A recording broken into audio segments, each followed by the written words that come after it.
Decíamos al inicio que estamos en este último domingo, ¿sí? Porque el año litúrgico en la iglesia termina justo antes de preparar el tiempo de Navidad, que preparamos con 4 domingos de Adviento.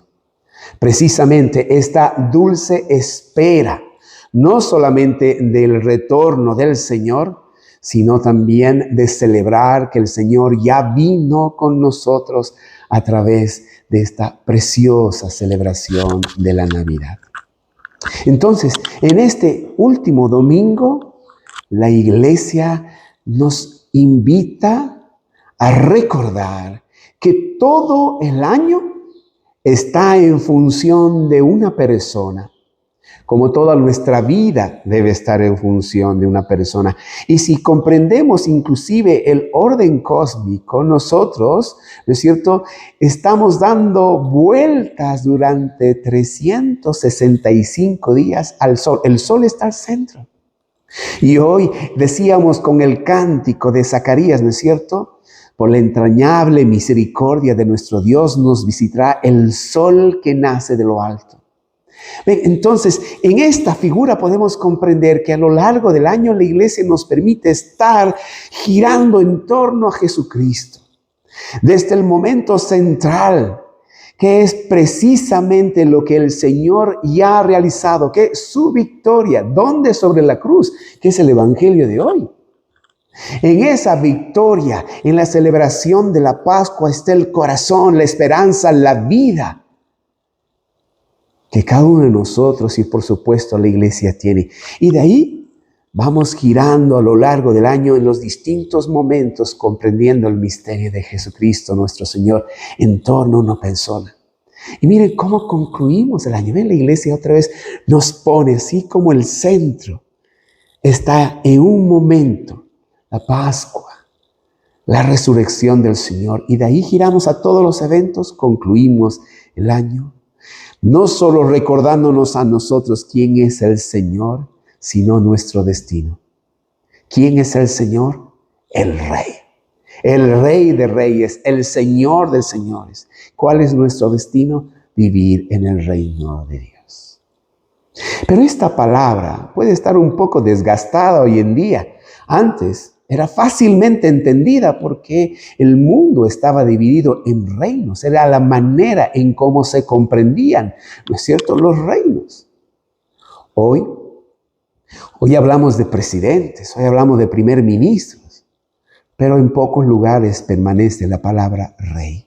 Entonces no es tan fácil de comprender, por lo menos con el impacto que tenía esta palabra al inicio.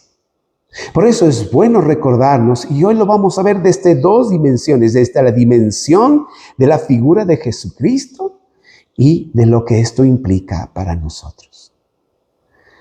Desde la figura de Jesucristo. Veamos que cuando decimos Rey de Reyes, estamos hablando que Él tiene gobierno y dominio, que tiene poder, que tiene súbditos. Entonces, cuando hablamos de un rey, estamos hablando de que tiene un poder que se expresa no solamente militarmente, sino económicamente, geográficamente. Es decir, hablamos de poder y autoridad. Y aquí vienen las primeras contrariedades o contradicciones, porque en nuestra mente está este concepto que acabo de decirles. Pero la palabra de Dios nos muestra otra realidad. Nos muestra que el Señor, que es Rey de Reyes, que tuvo un letrero sobre la cruz. Ahí en la cruz había un letrero que decía INRI, Jesús de Nazaret, Rey de los judíos. Y entonces vemos que normalmente los reyes siempre han tenido un trono. Y ese trono normalmente es un trono hermoso. Si es tallado en madera, si tiene incrustaciones, si tiene joyas, en fin, es un trono maravilloso. Y ese trono es el signo de su gobierno y su autoridad. El Señor escogió un trono tan sencillo, tan humilde, tan extraño y tan escandaloso, que en su época era signo de maldición. La cruz. Ese fue el trono donde estuvo el rey. Y desde ese trono ejerció su poder y autoridad. ¿Para qué? Para someter a todos, para lastimarnos, para ejercer y hacer sus caprichos. No, miren la manera en cómo nos relata la palabra, toda la palabra del día de hoy, pero que está hermosamente resumida en el Evangelio. Miren lo que primero que hace en ese trono: perdonar. Padre, perdónalos, porque no saben lo que hacen. En vez de usar su poder y su autoridad para someter a sus enemigos, para callarlos, cosas que haríamos nosotros, para cambiar las circunstancias, para destrozar de una vez todo aquel que se confronte a Él, Él perdona. Y no solamente perdona, como las primeras palabras que diste de ese trono, sino también encontramos en el Evangelio precisamente una de sus últimas palabras también es de perdón a un criminal, a alguien que reconoce que está ahí por sus propios hechos, por sus errores, por sus crímenes, y lanza una petición: acuérdate de mí cuando empieces a reinar, hoy estarás conmigo en el paraíso. Ven, Señor, empieza y termina. Este es el uso de su poder y su autoridad: el perdón, el amor, la salvación. Por eso la cruz es un signo precioso. Era un signo de maldición, pero por el amor de Dios, por su sangre derramada en la cruz, se ha convertido en un signo de bendición, de salvación. Y por eso Pablo nos repite en su carta que nos dice: yo predico a Cristo crucificado, porque por medio de la cruz, en ese trono santísimo, maravilloso, el Señor nos trajo bendición, todo tipo de bendición, la bendición sublime que es la salvación y la vida eterna. Por eso es que tenemos la cruz, por eso que encontramos la cruz vacía en nuestras iglesias, por eso la llevamos con nosotros. No es una prenda de brujería, no es una prenda para tener, no, esto me va a traer suerte. No, la cruz es un recordatorio constante. Y así debería ser si lo llevamos todo el tiempo. Por eso es un signo precioso de un obispo, porque cuando carga la cruz en su pecho, ese es el nombre pectoral, está recordando aquello que nos decía la primera lectura: yo enviaré pastores para cuidar a mis ovejas, para reunirlas, para convocarlas, no para juzgarlas, no para lastimarlas, no para usar la autoridad y el poder para ejercer dominio, sino para hacer aquello que el Señor de señores y Rey de reyes ha hecho con el poder: servir, amar, perdonar. Pero no solamente encontramos esto, podríamos decir tanto sobre el reino de Dios, sino también encontramos las implicancias para nosotros. ¿Cuáles son estas implicancias? Bueno, si tú hoy dices Señor, si tú y yo hoy lo reconocemos como Rey, entonces estamos reconociendo que Él tiene dominio sobre nosotros. La pregunta para ti y para mí: ¿realmente? Porque la palabra de Dios nos anticipa: no todo el que diga Señor, Señor, entrará al reino de los cielos. No se trata que con la boca yo diga: tú eres mi Rey, tú eres mi Señor, yo soy tu súbdito. Esa palabra, Kyrie, ¿no? en griego, es la implicancia, la palabra que pronunciaban los esclavos, que dependían absolutamente de toda palabra que salía de la boca de su Señor. Y el signo claro, contundente de esto era la obediencia.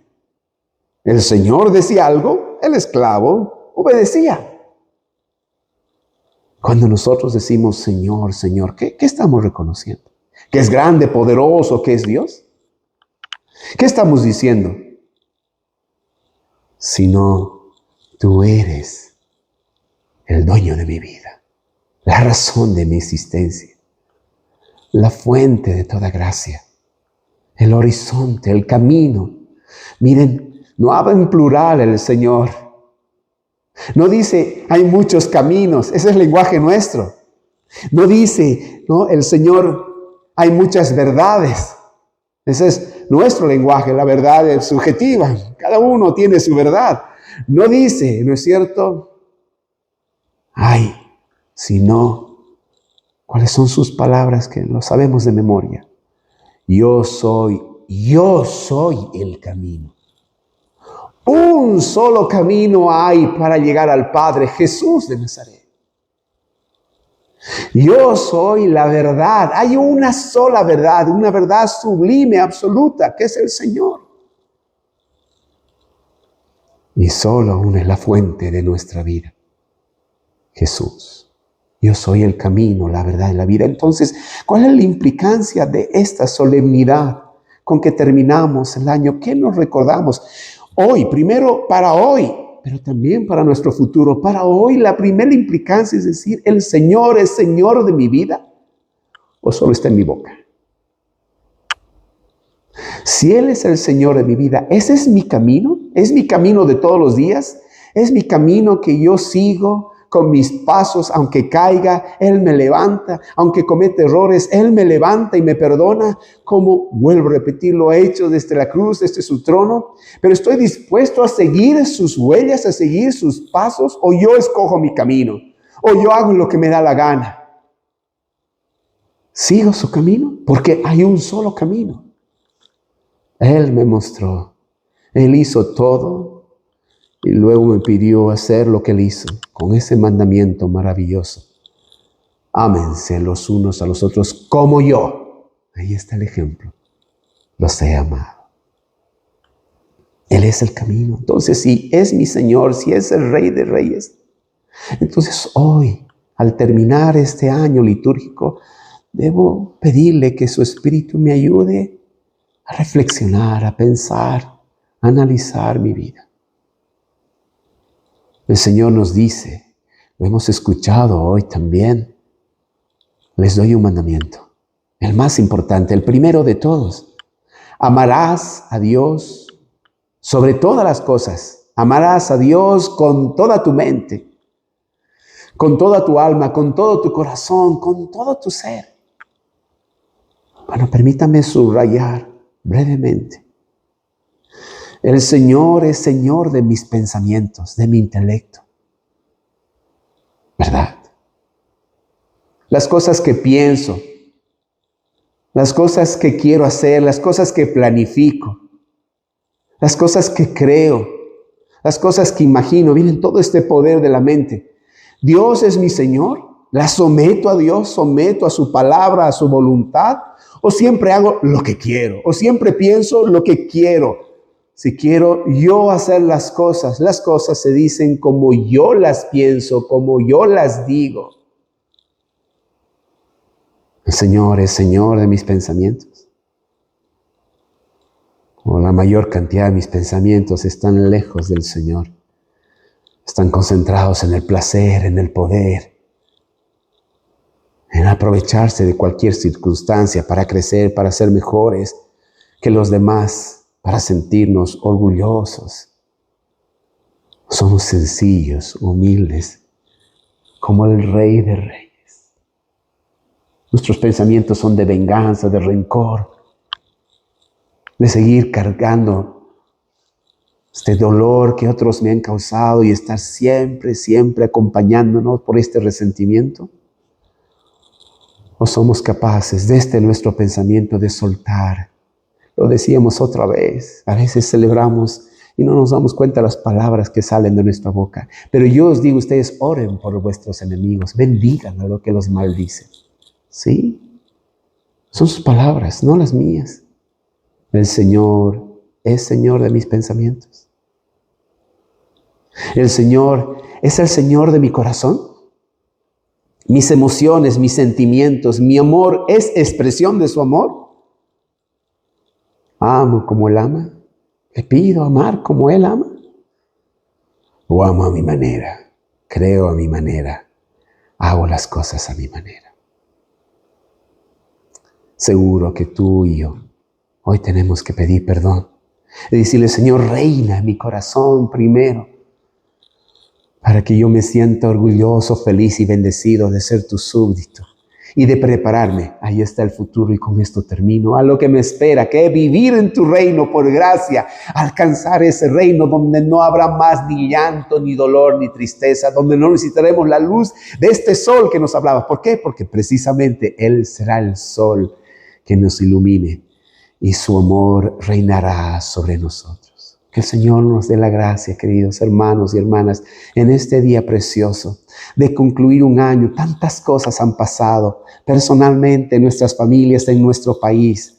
Es momento de volcar la página, pero volquemos la página con humildad y con sencillez, y todos adueñémonos de estas palabras preciosas de este hombre en la cruz, de este pecador en la cruz, como tú y yo somos pecadores. Señor, acuérdate de mí cuando empieces a reinar, y Él ya empezó a reinar.